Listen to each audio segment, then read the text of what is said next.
Oh, this experience, I tell you, this was a doozy for me. Um, Most people, they think about like their prom as like this really fun event and you're excited about it and you get all dressed up, you get your hair done, or maybe your mom does your hair. Um, you get to pick out the dress. You get to, well, some people get asked for a date. I did not. But anyway, so it, kind of like a big deal. You get pictures, you go with your group of friends, you go to somebody's house after, kind of like an after prom party, etc. Oh, my junior prom I spent in the hospital having my gallbladder removed. So what led up to this? Oh, I had all sorts of digestive issues. I missed 6 weeks of school my junior year. I missed my junior year track season. I was a thrower. I didn't get to go to my regional competition because we had a junior and a senior who were just a little bit better than I was, and the senior, obviously deserved to go. So we were pretty close with our throws, but I was really excited about my junior year where I would get to go to all these different things. I was a good thrower. I, really loved it. It was kind of my thing. I went to throwing camp. I had throwing shoes, something I could really kind of like own, right? It was sort of like for me, well, if I can't be skinny and I can't be in my head, right? Like I have a bigger structure than some women do. I was full grown. Like I didn't have, like I said, by 7th grade in one of my previous videos, I was full adult size. So there was nothing dainty about me. Still nothing dainty, except for maybe my kids. But at that time, I kind of embraced the idea that I could be strong. Like if there was nothing else that I was going to be able to do, I could at least like embrace my mesomorph strength. So rather than fighting it, I just decided to use it to my advantage. So I used it to my advantage being aggressive in sports, basketball, volleyball. I used it in throwing shot put and discus. So anyway, missed that whole season to have my gallbladder out. So I went in. This was so many different doctors and so many different scans. And let's see, I got accused of having an ectopic pregnancy in the ER. They did a CAT scan in the ER in which it was all clouded by barium because I had an upper GI where you drink barium and you get the x-ray. Had one of those earlier in the day, told the ER doctor that. He had it in his head that I had an ectopic pregnancy. My mom was like, she hasn't been out of my sight for the last 6 weeks or 4 weeks or whatever it was. Like, she's not pregnant. Like, this isn't, a thing. And I'm going, unless it's another Jesus, it wasn't going to happen. I hadn't kissed a boy, I hadn't held a boy's hand, hadn't anything.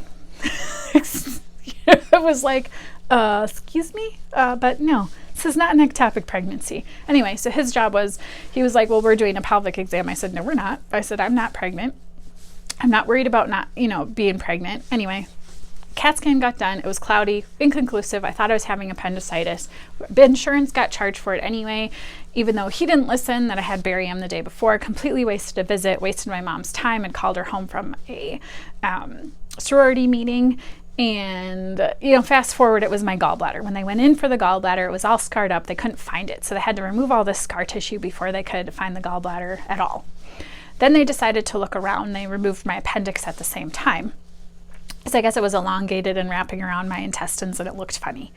So I wake up from surgery and they're like, you had your appendix out. I'm like, haha, funny, you're going in for your gallbladder, right? You're signing all these forms and in for gallbladder, blah, blah, blah. And they're like, no, you had your gallbladder or you had your appendix out. I'm like, haha, funny. Finally, they had to tell me a third time, the nurses, as they're waking me up. And I'm like, wait, what? Hold on, back up, explain this now because you're confusing me. I'm like, so did I have my gallbladder out too?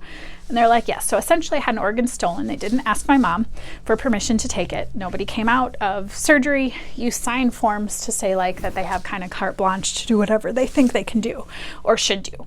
So that was my experience, was waking up and like at the time I didn't think anything of it. As I got later into my health career, I was like, well, my mom would have given them permission. However, it would have been really nice to have been asked her opinion as far as what they would have wanted to do. So anyhow, I had a colonoscopy the day before because we were just ruling out Crohn's. I'm like, well, let's just rule something out. Let's make sure it's actually the gallbladder. So on the May the 4th be with you, in 2000 actually, it's when I had the surgery or had the colonoscopy, and May 5th is when I had the surgery for the gallbladder. And so I'm sitting there, you blow up because you've got the the laparoscopic and all the gas that they fill you in. So you're like 5 sizes too large. You're uncomfortable. You're farting. And I'm going, I feel so unattractive right now. Not quite as bad as that nose with all the packing, but I'm like, oh, and all my other friends are, in school and getting ready for prom. I just went, and here I am laying on a couch, sore, and every movement hurts because it was both the right upper quadrant and right lower quadrant that had surgery on them at the same time with the gallbladder and appendix. Now, a different one of my cousins actually had the big scars for her appendix and actually went to her prom after having an emergency appendectomy. I don't know how she did that. But anyhow, strong people, good genes, I guess, or just pig-headed. But this was my experience. It was helpful, but it didn't exactly tell me, why did my gallbladder fail?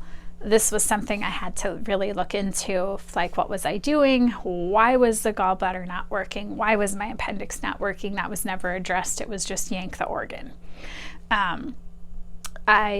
As a result, your digestion is never the same. Your immune system is never quite the same when these organs are removed. Obviously, if it's a true emergency appendectomy, you want to get that appendix out because if it erupts, you can have a systemic infection that can go all over. It can be very, very nasty. So I'm not advocating, once an organ is at a really diseased process and there's no hope for it returning back, it becomes toxic to the body. You need to get it out. However, we try to catch things before that. But how at 17 years old? I did not have any of the normal stuff. You should be female, fat, 40, fair-skinned, floating stools.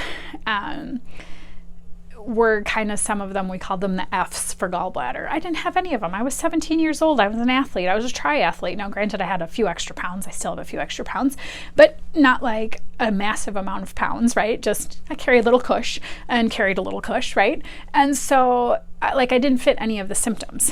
Then my sister, a couple years later, did wind up having her gallbladder out, and my mom, a couple years after that, had hers out and had massive stones. So obviously, it was either our environment or our genetics, and I'm telling you it was environment, but we'll get more into that at a different point in time.